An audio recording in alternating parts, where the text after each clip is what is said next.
London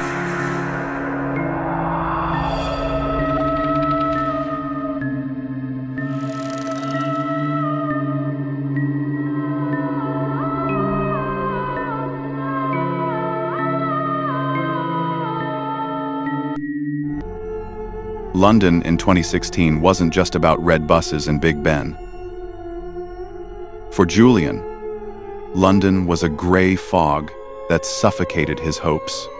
A year after graduating from secondary school, Julian was just a young man, spending his days in a cramped room in Southwark, staring at the ceiling while counting his savings. Until one afternoon, an old friend of his mother's, Mrs. Gable, arrived with a glimmer of hope.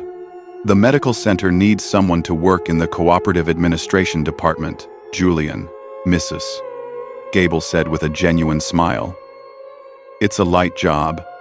You'll just sit in the front room, managing inventory. The pay is enough to cover your rent." Just a Gable. Julian agreed without a second thought. In his mind, the hospital was a grand, serene, Victorian-style building. However, as he stepped through the iron gates 2 days later, he realized he was trapped. "Administration? No, Julian. We need field staff," said a man named Arthur, the cleaning supervisor.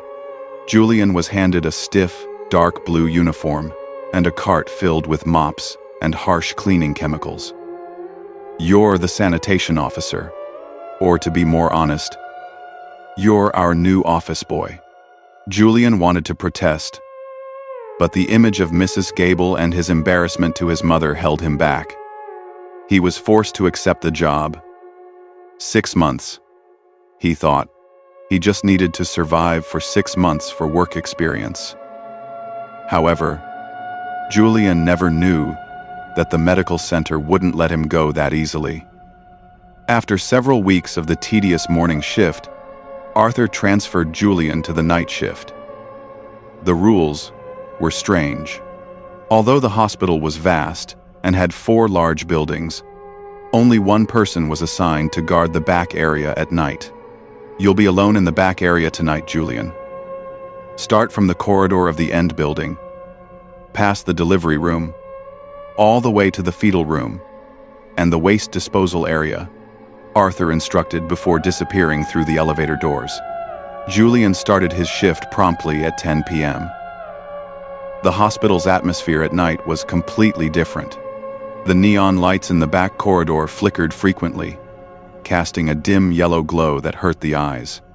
The building's architecture was very old, its walls thick and cold, remnants of a 1952 building that hadn't been fully renovated. The OB headquarters was located in the very back corner, very close to the delivery room.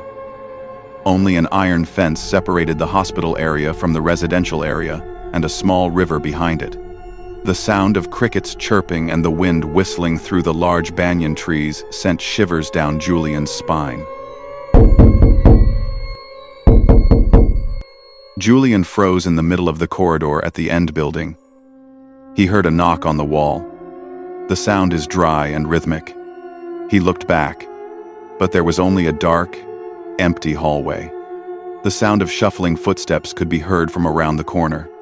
Julian took a deep breath. "Maybe these are just the security guys trying to test me," he muttered to himself. He tried to act professional and remain calm, following his senior's advice. "Work from the back to the front, so you don't get caught in the darkest area in the morning." Julian began mopping the back corridor leading to the delivery room. At that moment, the silence of the night was shattered by the sound he least wanted to hear in the supposedly empty room. The sound of a baby crying. Very tight. Very heartbreaking. Julian stopped mopping. The delivery room before him was pitch black. The "in operation" indicator light above the door was off. He had seen the room during the day, filled with busy nurses and bright lights. But now, the room was off. "Who's there?" Julian asked, his voice trembling. The crying stopped immediately. The silence that followed was far more frightening. As Julian turned to continue his work, his eyes caught something on the floor he had just mopped. In the dim light of the corridor, he saw a shadow standing right next to his own. The figure was tall, still, and seemed to be staring back at him. Julian didn't dare turn around.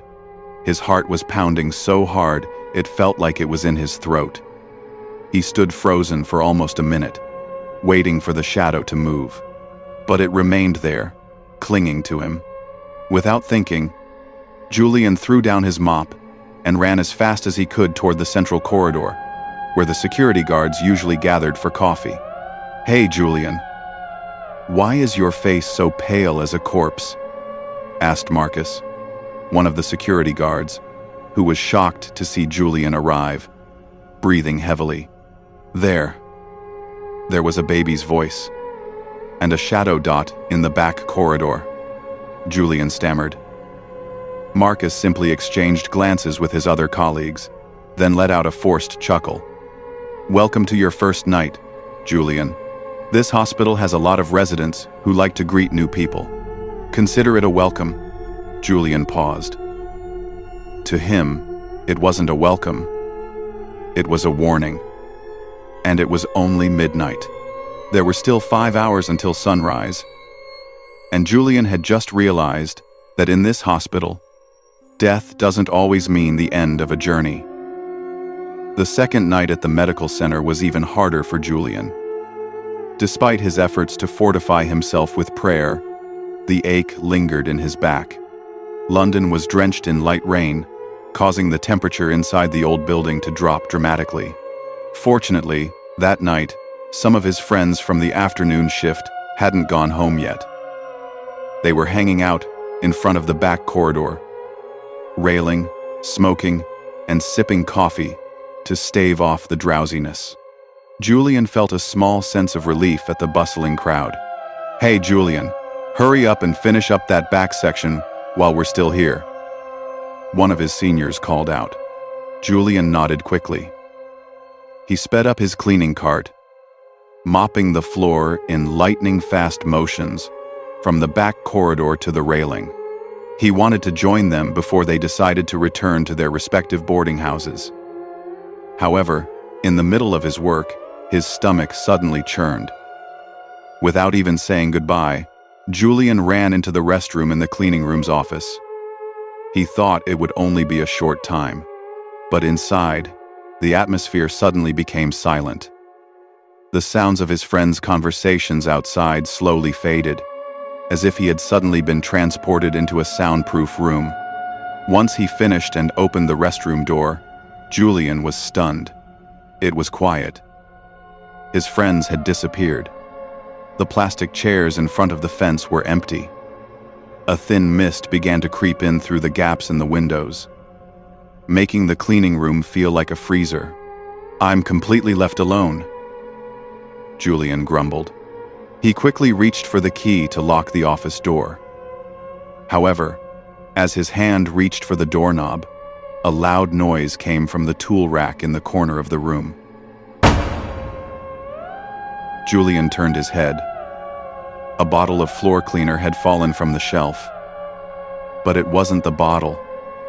That nearly made Julian's heart skip a beat. Between the dark wooden shelves, he saw something protruding. A leg. Just a leg. From the knee down. The skin was a pale, bluish white, like meat that had been stored in the freezer for too long. The leg wasn't moving, just sticking out between the broom and duster. Julian tried to convince himself that it was probably just a piece of a medical mannequin left behind. He dared to take a step closer.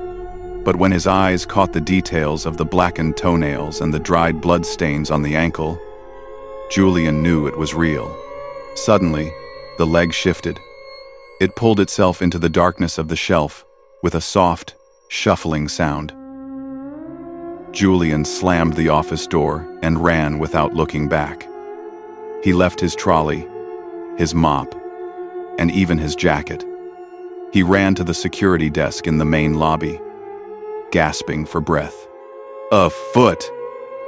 There's a foot in the OB office!" Julian shouted to the security guard named Ben. Ben, who had worked at this hospital for 10 years, didn't laugh. Instead, his face turned serious. "Another foot?" he whispered softly. He grabbed a large flashlight and led Julian back there. When they reached the OB office, the foot was gone from the rack. However, Ben suddenly stopped right in front of the office door. His large flashlight was pointed at the floor. "Julian, look at that." In front of the locked office door, the pale foot reappeared. This time, it was through the gap between the wall and the door. It was just the foot. No body. It seemed to be standing on tiptoe. Then, with an unnaturally swift movement, it slid backward into the darkness of the unlit laundry hallway. "Let's get out of here, Julian. Don't work alone in this section until morning," Ben said, his voice trembling. Entering his second month at the hospital, Julian's mental state began to deteriorate. However, there's an unspoken rule for night shift workers. Sleepiness is often stronger than fear. That's what led Julian to one of the most traumatic experiences of his life.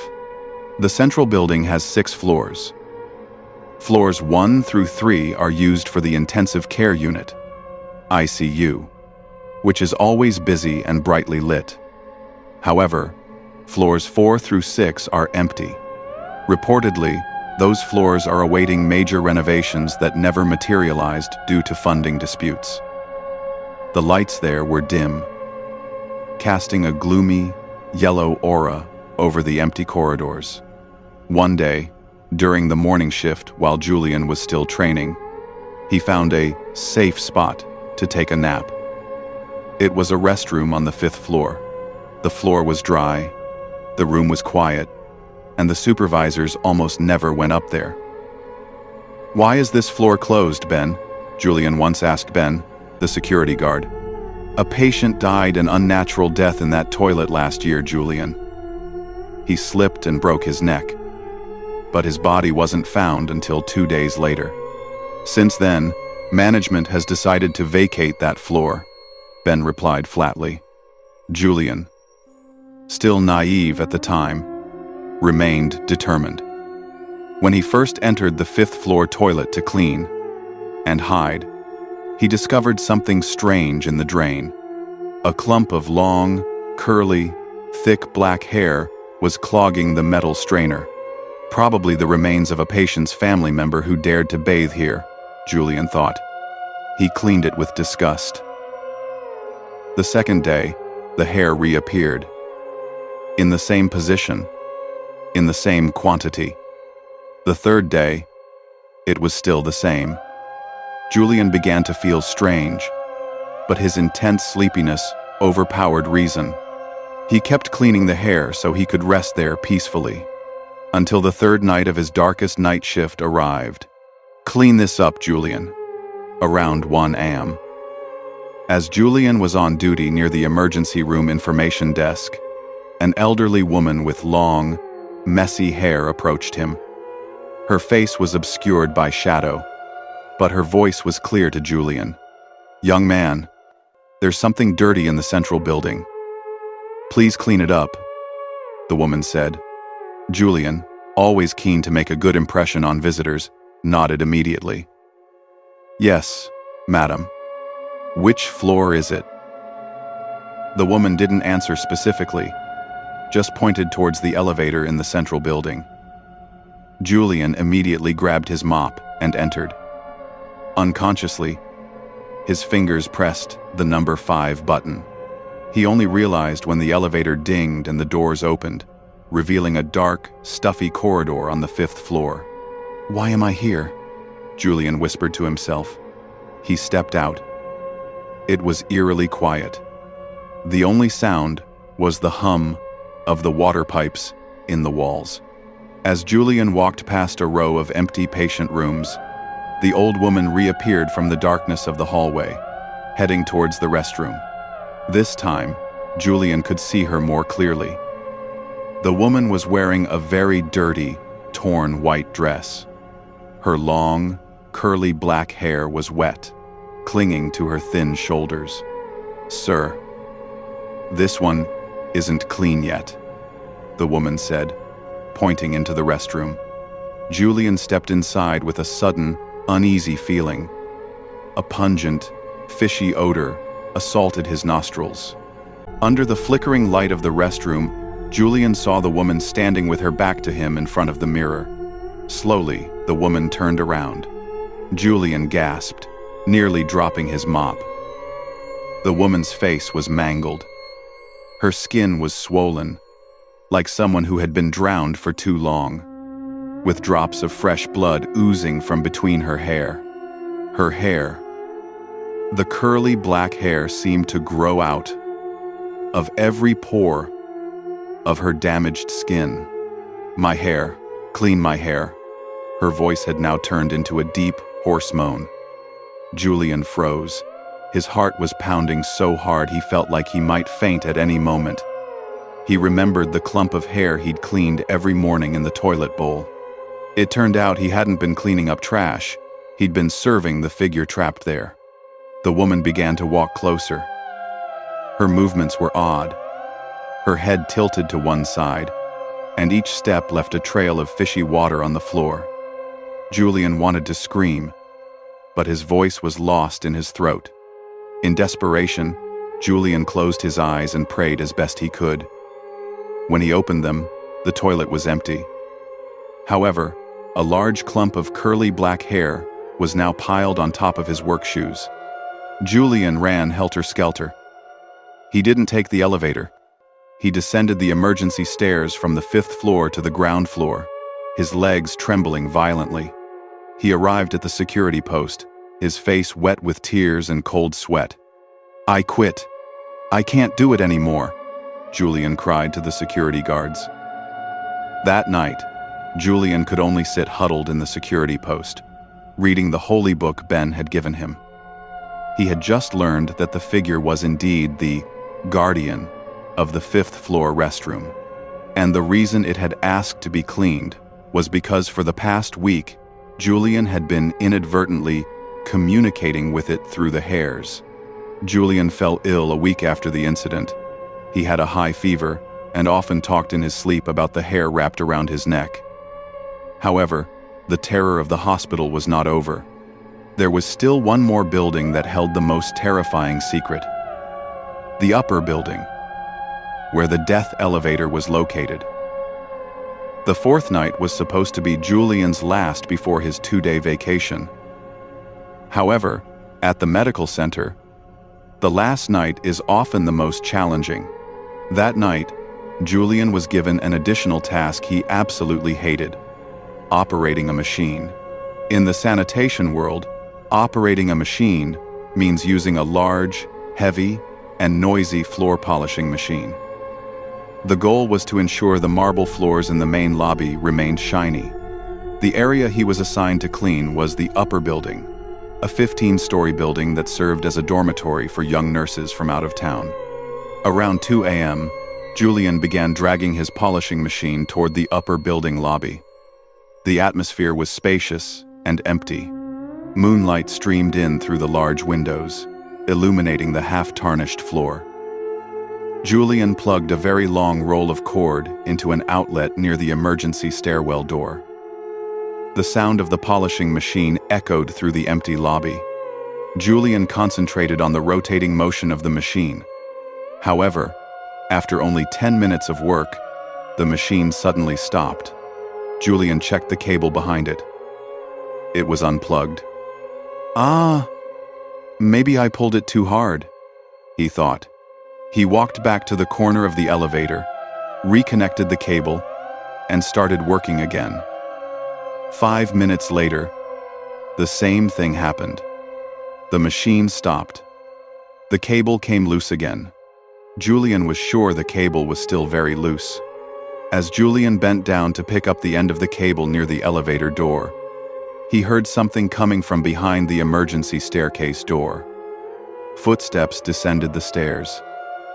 They sounded heavy, like someone carrying a heavy load.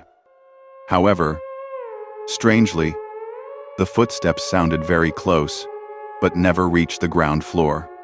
"Hello? Who's there?" Julian shouted. The footsteps stopped. Then, a soft groan emerged from the gap in the tightly closed elevator doors beside him. "Help! Help me!" The voice sounded utterly miserable. Julian froze. He stared at the elevator indicator light. The numbers stopped at the first floor, but the doors didn't open. He turned toward the emergency stairs, hoping a security guard would come. "Ben! Marcus! Is that you?" Julian shouted again, his voice trembling violently. Suddenly, Ben appeared from the opposite hallway, looking panicked. "Julian, did you hear that too? Someone's calling for help in the elevator, Ben." The two of them approached the elevator doors. The strong stench of blood suddenly wafted over them, far more pungent than the chemical odor in the amputation room. Suddenly, the elevator doors dinged. The elevator doors opened slowly. It was empty at first. However, as their eyes lifted to the ceiling, they saw a sight that would haunt their dreams forever. Two human legs dangled from a hatch in the elevator roof.